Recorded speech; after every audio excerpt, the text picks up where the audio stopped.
Hi there. In this video, I'm going to show a few features that are specific to audio editing in the arrangement view.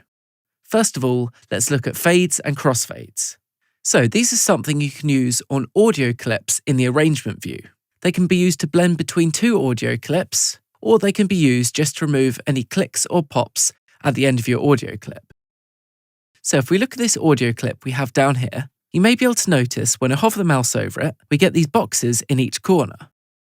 Now, you may also be able to tell there's a slight grayed out section at the beginning and end of the clip. And this is just showing us that that's where our fade is. So by default, fades are automatically added to audio clips on the timeline. This is just stop them clicking or popping. Right, if I play this back, we'll be able to hear this note suddenly gets cut off. Now, if I hover my mouse over this box in the top corner and click and drag over the audio clip, you'll see there we've changed the length of the fade. Now if I play back, you could hear there it was more gradually fading out. If you want to change the shape of the fade, you can do so using this little node in the center. So I could have it very gradually fade and then drop down suddenly. Or the opposite. So you can just click and drag this around and find a shape that you like. Now, if you want to change the endpoint of your fade, you can do so using the box in the bottom corner. So if I click and drag on this little box, we can have the fade ending earlier or later. One thing to note, this is different to changing the length of your clip when this bracket icon has appeared. If I were to click and drag and change the length of the clip now, you can see there the fade was actually moving with the clip. I'll just press undo. Whereas if I do it with the little box at the bottom, you'll see there the start point of the fade hasn't actually moved. So depending on what you're doing, having the flexibility to be able to do both of these can be very useful. Now if we go to the start of this audio clip, you'll be able to see we have the exact same options. So if you want to increase the length of the fade, click and drag the top box. You can change the shape by using this node in the center, or choose the starting point of your fade with the box at the bottom. I'll just press undo. Next, I just want to show you how to use a crossfade. So I'm just going to cut this clip into two. I'm going to click to make a selection on my clip and press Command and E or Control E on Windows, and it's cut this clip into two. Now I'm just going to change the length of it and drag these two parts near to each other. So if we play this back, we're jumping suddenly between the two different notes. A crossfade allows you to do this more gradually.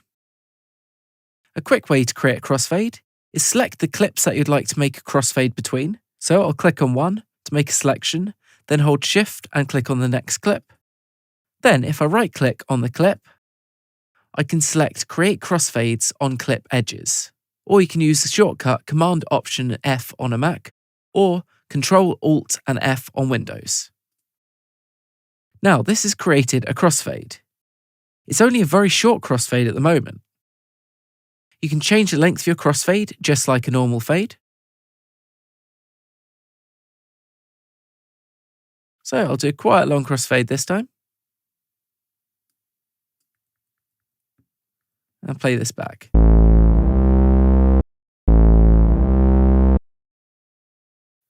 So we can hear it gradually blending between the two notes. Listen to how different that sounds to when it's a really short crossfade. So these can be really useful if you want to seamlessly blend between two clips. You can also create a crossfade in a different way. If your clips are right next to each other, like this, see here we've got the fade out and the fade in on the two separate clips. If I click and drag this fade out over to the next clip, that also creates a crossfade. This will only work if the clips are right up next to each other. Again, I can do it the other way by clicking on the fade in and dragging it back over to the previous clip. Also, don't forget you can change the shape of your fade by clicking and dragging on the node in the center. Okay, so that's a handy editing tip. I'm just going to press to undo a few times so this clip goes back to how it was. Now, something else I want to show you is how to time stretch an audio clip on the timeline. Now, the first thing you need to do is open up your sample editor and make sure Warp is selected. If it is, it'll be lit up orange. Now, all you have to do is hover your mouse over the top corner of one of your clips and hold Shift. Now, when you click and drag it, it'll actually time stretch the audio. So if I click and drag it all the way over here, this clip will play back at twice the speed.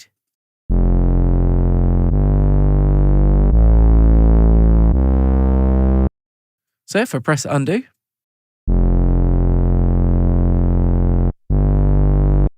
you can see there it's time stretched it and it still sounds pretty good. You may need to play around with a different warp mode depending on the type of audio you're working with. However, for now, that sounded fine.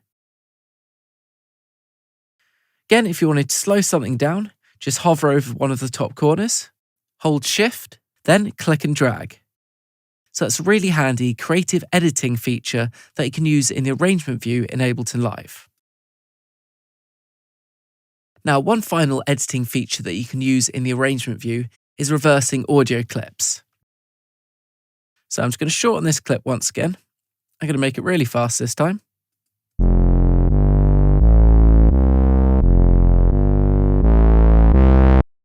Right, so to reverse an audio clip, simply select the clip that you'd like to reverse, then hit the letter R on your computer keyboard.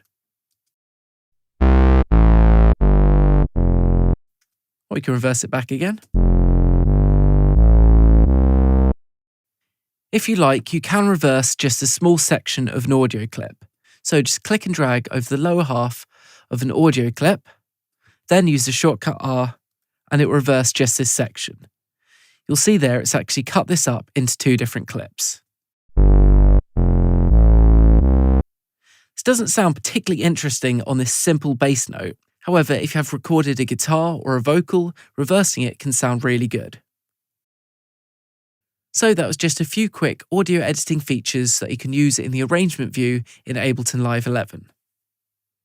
In the next video, I'll be taking you through the steps involved in arranging a song, and I'll be using many of the features that I've spoken about in the past couple of videos. I'm going to go through, make some changes to this arrangement, and finalise these ideas into a song. If you already feel confident with the arrangement view editing features that I've spoken about, and you're not following along creating the same song as me, then feel free to skip the next video, as I will not actually be covering any new features of Ableton Live 11. I'll just be arranging this song using some of the features that I've shown you in the past couple of videos. Thanks for watching.